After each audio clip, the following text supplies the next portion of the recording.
කියන්නේ සංස්කෘත භාෂාවෙන් සර්පයාට කියන නම.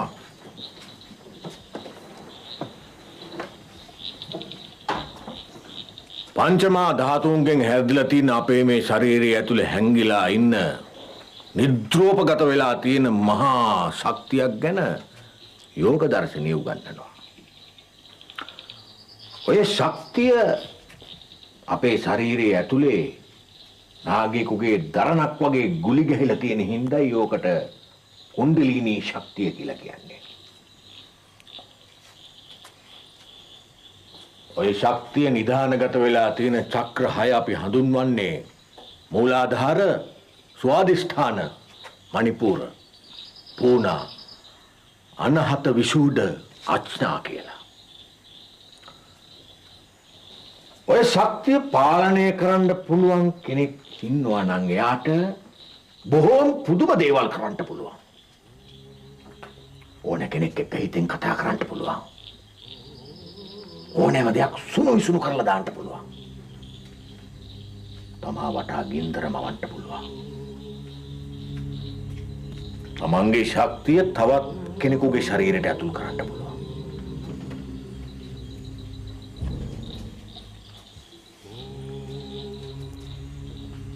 කුණ්ඩලිනී යෝගේ අනිමා කියන ශක්තිය තියෙන අයට තමයි යෝග කරන්න පුළුවන්. ප්‍රාප්ති කියන ශක්තිය තියෙන අයට පණ පිටින් අතීතයට අනාගතයට ගෙල්ලෙන්න පුළුවන්. ඔයාලා දන්නවද? අපි ඔය මස්සිනන්ඩි කුණ්ඩලිනී යෝගේ මං අර මුලින් කියපු ප්‍රාප්ත කියන ශක්තිය ලබාගත්තු අංගකාරයෙක්. මහනිලමේ. ඔව්. පොට තීරණව ඇති. එයාව පරද්දලා තියෙන්නේ කුණ්ඩලිනී යෝගයේ තියෙන දෙන්නෙක් එකතු වෙලා. එක්කෙනෙක් හැටියට දෙන්නෙක් එකතු වෙලා එයා පරද්දලා තියෙන්නේ. මේක හිතුවට වඩා බරපතලයි.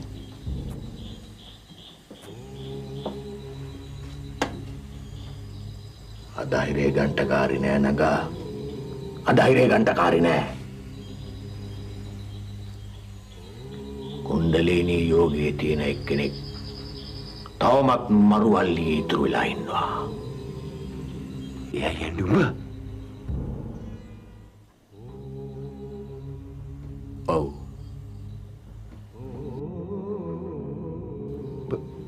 මමත් එක්ක හිතින් කතා කරනවා. ඔව්. මම මේ උඹත් එක්ක හිතින් කතා කරනවා. හරියට අස්සෙක් පිට උඩ යන්න දන්නේ කන්න විතරයි පුළුවන්. තෝ තරපුරුසෙද්ද පෙරේතෙද්ද?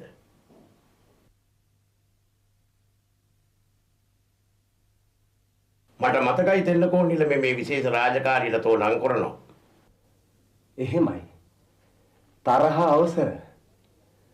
මම යන්න කලින් දොහෙදී දෙයි හාමුදුරන් ඉස්සරහා මෙහෙම පෙනී හිටියා. මට මතකයි. ඒකනේ බොල මම මේ කියන්න හදන්නේ. ඒ අනකොට තෝ කෙසඟ දැන් තරබාර බලු ගත්තාට තරහ අවසර. එහෙදි නොකා ඉන්න බැරි වුණා දෙයි හාමුදුරුවනේ. නොකා ඉන්නේ මොන හැකටද බොල? හොඳට කන්න ඕන. නැගිටපිය. තෝ සිදුරාන රටම කාල වගේ නෙවෙයි බොල පේන්නේ.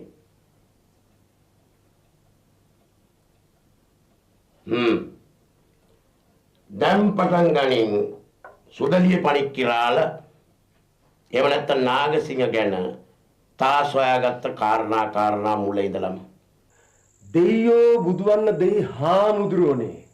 උන්නහේ සුදලිය අංගම්පොර මඩුවට බැඳිලා තියෙන්නේ කුඩා කාලෙදිමයි. ඒ කාලේ ඔහු සාමාන්‍ය තරුණයා. අත් දෙකක් තිබුණා. එහෙමයි.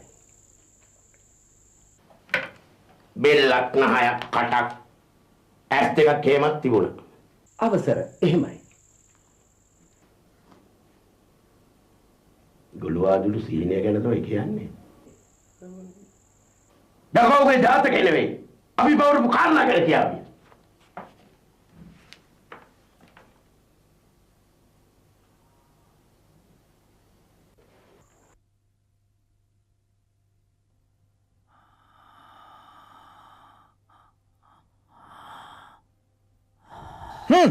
හොඳට හුස්ම ගනින්.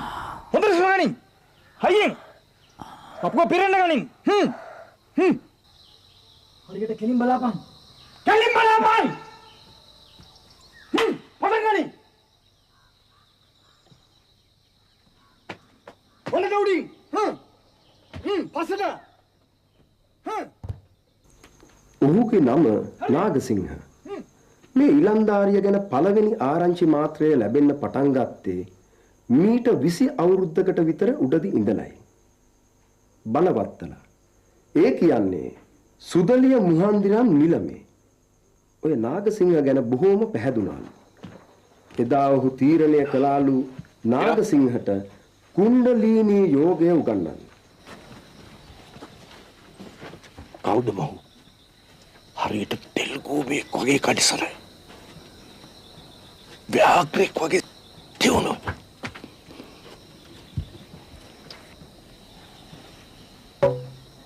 තෙල්ලකෝල් නිලම කිව්වා හරි බොල. ඔය බලවත්තල කියන සුදලියේ මුහන්දිරම් කුණ්ඩලීනී යෝගේ දැනගෙන හිටියා. ඌ ඒක ඉගෙනුවා නාගසිංහයාට. ඌක අපේ බණ්ඩාරා අයියන්දි දැනගෙන හිටියද? නැහැ අයිබෝවන්ද. විමල ධර්මසූරිය රජුරුවත් ඒට කලින් කන්ද රාජධානිය අල්ලගෙන හිටිය සීතාවක රජුරුවත් ඒටත් කලින් මෙහි පාලනය කරපු කරලියද්ද බණ්ඩාර රජුරන් වහන්සේවත් වෙන එකක් තියා මේ ගැන හොයාගත්ත තෙන්නකෝන් සෙනෙවිරත්තුමාවත් මේක දැනගෙන හිටියේ නැහැ. නෑ. ඒ ඕන නෑ.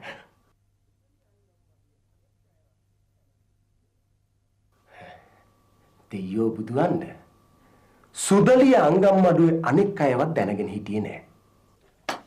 කියාගේ ඔන්න ඉස්සරෝම ගිහිල්ලා නාගසිංහගේ කේන්දරේ බැලෙව්වලු. මහා බලවත්ලු ඒක. ඊට පස්සේ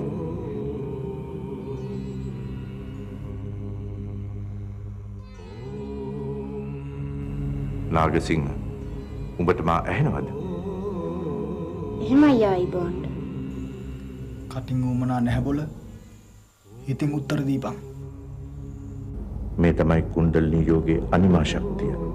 මේක දන්න වෙන කවුරුත්ම මේ වෙනකොට ලංකාදීපේ නැහැ කොළුවෝ. මම්බුගේ පණික් කිරාලටවත් උගන්නලා නැහැ මේක. එහෙමයි ආයිබෝන්ට.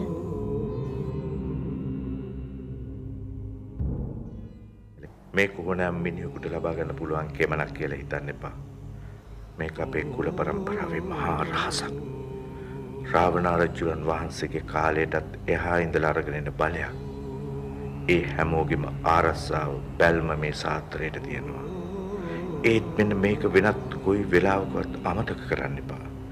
අපේ රිටිකල ජයසේන උන්නාන්සේ හැම තිස්සෙම මේක ඉගෙනගත්තු කෙනෙකුගේ පිටිපස්සෙන් ඉන්නවා.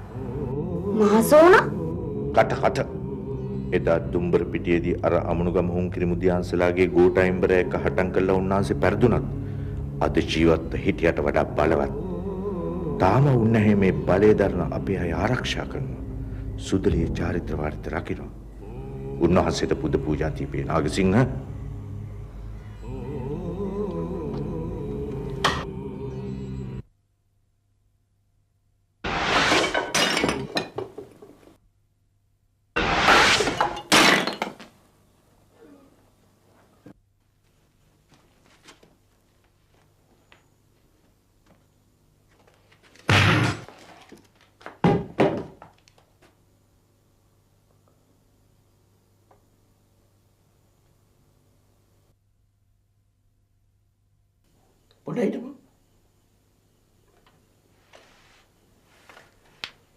අපේ බණ්ඩාරා අයියන්දි අර පේරු ලෝපේස්ට සූසා පරද්දපු දන්තුරිය විලේ ආටලට ඔය බලවත්තට සහභාගී වුණා නේද?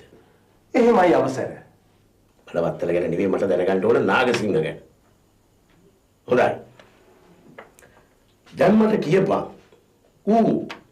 තමොන්ට ඔය වගේ බැරෑරුම් ශිල්ප ලබා දුන් අත් සපා කෑ දවස.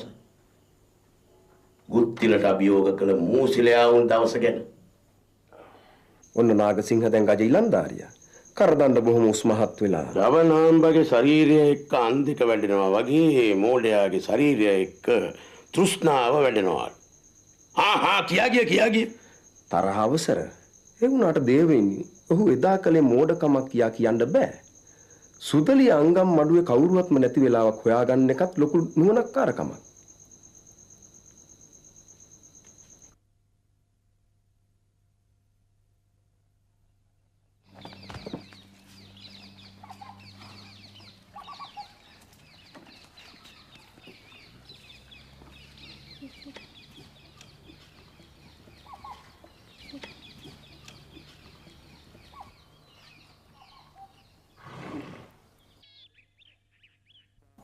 තාවද ගුණ මකුවා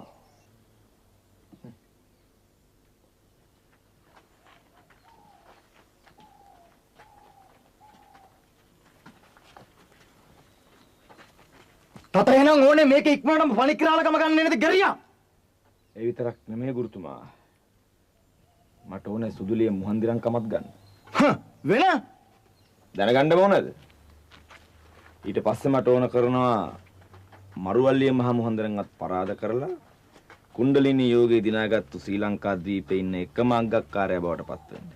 තෝ යක්ෂයෙක් නෑ මන් දක්ෂයෙක්. කුණ්ඩලිනී යෝගයේ මේ තරම් ලාබාල වයසින් දිනාගත්තු අංගක්කාරයෙක් ලංකා ද්වීපේ ඉන්නෝ නම් මං විතරයි ගුරුතුමා. මට බාධා කරනවා කියන මෝඩකම විතරක් කරන්න ලෑස්ති වෙන්න එපා. මම මඩුවේ චාරිත්‍ර වාරිත්‍ර වලට විරුද්ධ වෙලා නෑ.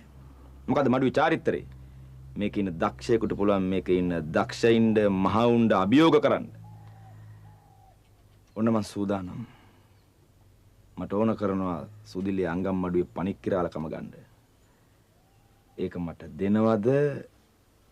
එහෙම නැත්නම් මං ගන්නද? මොකද මේ? හටනක් කරන්න උවමනා නම් අපි ඒක බොහොම උජාරුවට කාටවත් පේන්න පවත්වමු. උත්සවත්‍රියෙන් කරමු. තෝත් එක සටන් කරලා දිනන්න බැරි බව මම දන්නවා ගෙරියෝ. ඒත් හැමෝගෙම ප්‍රීතිගෝසා ඉස්සරහා තොට දිනන්න මං ඉඩ තියන්නේ නැහැ.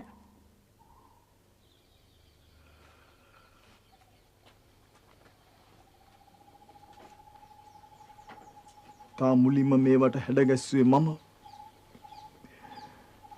තගේ අතපය හරි ගැස්සුවේ මම.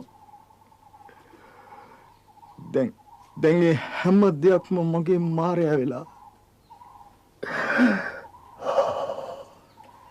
ඉස්සර නම් ඔබතුමා අපට අඬන්න ඉගෙනුවේ නැහැ ගුරුතුමෝ. දැනුත් නෑ හිගොලෝ.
අද මේ ගමන් උත්සාහ කළොත් මුහන්දිරම් තනතුරට.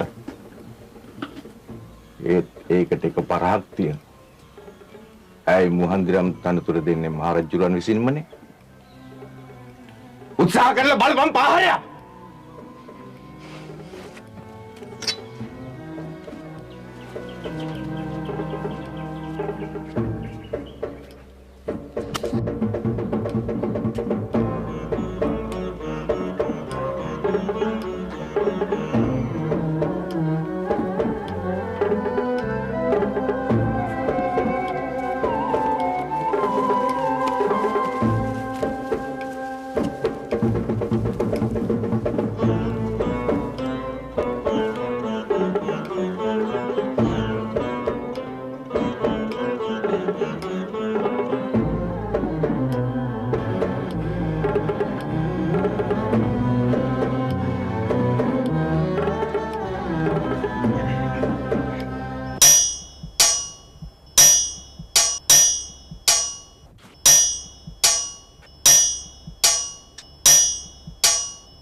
කුණ්ඩල නියෝගයේ දන්න දෙන්නෙකුගේ සටනක් දෙන්නම ජීවතුන් අතරින් නැද්ද කෙලවරුනේ නැහැ කවදාවත්. මම තා නොමරන්නේ එකම එක හේතුවක් නිසා. තා තමයි අපේ අනාගතය. තා තමයි අපේ ශාස්ත්‍රය. චාරිත්‍ර වාර්ථ බාර ගන්න පරම්පරාව.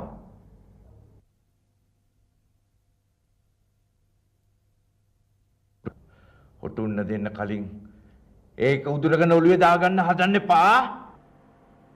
මම අද ඒ ඔටුන්න බට දෙනවා. දැම්ම දෙනවා.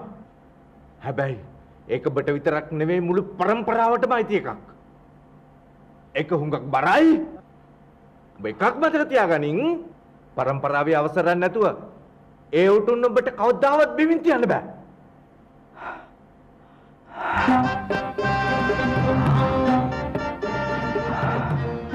අද ඉඳන් උඹලගේ නායකයා සුදලියේ පණික්කිරාල. සුදලියේ පණික්කිරාල. මම අද මගේ මුහන්දිරම් තනතුරෙන් ඉවත්. ඒකම මම අපේ මහරජුරුවන් වහන්සේට දැනුම් දෙනවා. මුහන්දිරම් තනතුරත් හිමි වෙන්න ඕන නාගසිංහට. මූ තමයි අපේ ශ්‍රේෂ්ඨයා. ශාස්ත්‍රවන්තයා. ශාස්ත්‍රවන්තයා.